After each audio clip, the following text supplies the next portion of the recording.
সুযোগ পেয়েছে, আপনারা সেটাও পাবেন না। কিন্তু 24-এ এই গণঅভ্যুত্থানের পরেও আমরা দেখেছি চাঁদাবাজি অব্যাহত রয়েছে। পাথর শ্রমিকদের নিয়ে সিন্ডিকেট অব্যাহত রয়েছে।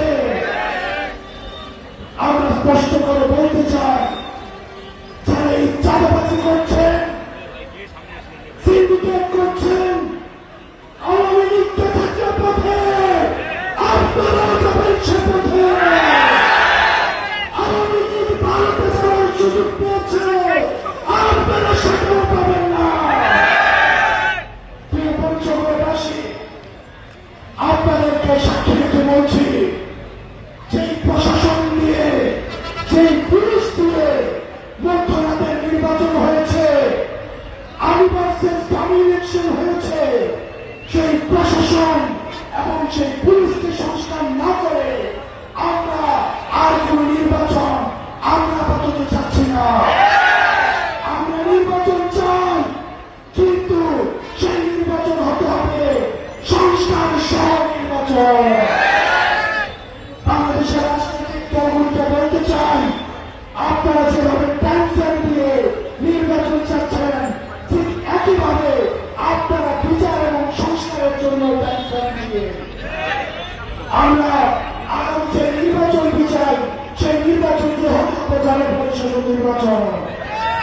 আমরা বলছি, গণপরিষদের নির্বাচনের শুধুমাত্র সংবিধান সংস্কারের ম্যান্ডেট রয়েছে। আমাদের এই অভ্যুত্থানে যে নারীরা সামনে নেমে এসেছিল, যে আলেমরা নেমে এসেছিল, বাংলাদেশের শিক্ষার্থীরা নেমে এসেছিল, রিক্সাওয়ালারা নেমে এসেছিল, আমাদের সবার স্বীকৃতি প্রয়োজন। সেজন্য আগামী 3 আগস্ট আপনারা দেখবেন অনেক রাজনৈতিক দল আমাদের এই গণঅভ্যুত্থানে জুলাই সনদের বিপক্ষে অবস্থান নিয়েছে। তারা বলছে এই জুলাই সনদ নাকি আবেগের বিষয়।